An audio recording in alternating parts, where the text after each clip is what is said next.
पटना में एक बड़े व्यापारी और उद्योगपति गोपाल खेमका की हत्या के बाद पूरे बिहार में हड़कंप मच गया, जहां पहले से घात लगाए स्कूटी सवार अज्ञात शूटर ने उनके घर के सामने गोपाल खेमका की गोली मारकर हत्या कर दी, जिसका सीसीटीवी भी अब सामने आ चुका है। घटना करीब रात 11:38 की है, जिसमें साफ देखा जा सकता है कि हेलमेट पहने एक स्कूटी सवार शख्स पहले से गोपाल खेमका के घर के पास घात लगाए बैठा है और उनके आने का इंतजार कर रहा है। थोड़ी ही देर बाद गोपाल खेमका की गाड़ी उनके आवास पर पहुंचती है और तभी दरवाजे के पास गाड़ी रुकते ही गोपाल खेमका के गाड़ी से उतरने से पहले ही स्कूटी सवार गाड़ी में बैठे गोपाल खेमका की गोली मारकर हत्या कर देता है और फिर तुरंत स्कूटी लेकर फरार हो जाता है। गोली मारने के 6 सेकंड के भीतर ये सब कुछ होता है। वहीं गोपाल खेमका की गाड़ी के पीछे एक और गाड़ी रुकी होती है, लेकिन जब तक पीछे खड़ी गाड़ी वाला कुछ समझ पाता, उससे पहले ही हत्यारा मौके से फरार हो गया। गोपाल खेमका का घर गांधी मैदान से महज 500 मीटर की दूरी पर है। बता दें कि गोपाल खेमका के भाई शंकर खेमका ने बताया कि गोपाल बांकीपुर क्लब के डायरेक्टर थे और रात में वहीं से लौट रहे थे। गोपाल नियमित रूप से क्लब जाते थे।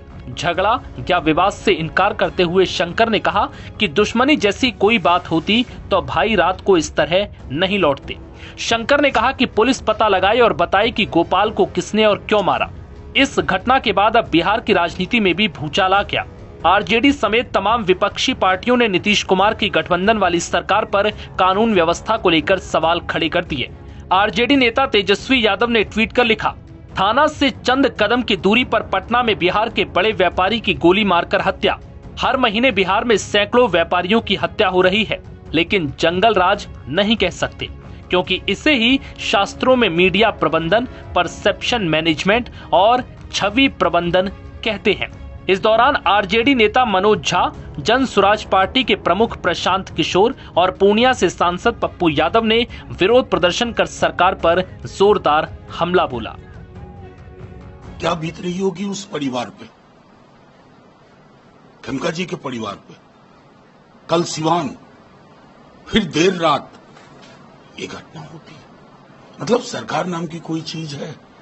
मैं तो अब यहाँ किसी से सवाल ही नहीं करूंगा। माननीय प्रधानमंत्री जी, आप विदेश दौरे से लौट के आए। माननीय गृह मंत्री जी, ये हो क्या रहा है? जिस तरह का भ्रष्टाचार, जिस तरह का लॉ एंड ऑर्डर का सिचुएशन पहले था, आप देख रहे हैं कि पटना में इतने बड़े व्यापारी को सरेआम लोग आकर गोली मारकर चले जाते हैं और कोई उस पर कोई कार्रवाई नहीं। कल ही सिवान में 3 लोगों को गोली मार दी गई, उनको तलवार से मारने के बाद काट दिया और बाकी जो लोग बच गए उन पर गाड़ी चढ़ा दिया। ये तो रोज की बात है। और जो लॉ एंड ऑर्डर की स्थिति है वो दिनों दिन और खराब होगी, क्योंकि नीतीश कुमार का इकबाल खत्म हो गया है। जैसे लालू जी के राज में अपराधी जो था वो किसी से नहीं डरता था, उसी तरह नीतीश के राज में भी इनके जो अधिकारी हैं वो किसी से नहीं डरते हैं, उनको कोई चिंता नहीं है। सिवान में और आज पूरी मां बहन करा रही है। सभी नेता संलिप्त हैं जमीन कारोबारी बालू शराब में, इनकी जांच हो और सीबीआई इंक्वायरी। बड़ी बात यह है कि गोपाल खेमका के बेटे गुंजन खेमका की भी 2018 में हाजीपुर में उनकी फैक्ट्री के गेट के पास इसी तरह से हत्या कर दी गई थी, जब पहले से इंतजार कर रहे हत्यारों ने गुंजन को गोलियों से भून डाला था। गोपाल खेमका को बेटे की हत्या के बाद कुछ समय के लिए पुलिस सुरक्षा मिली थी, लेकिन बाद में हटा ली गई, जिसके बाद अब गोपाल खेमका की भी शूटर ने गोली मारकर हत्या कर दी।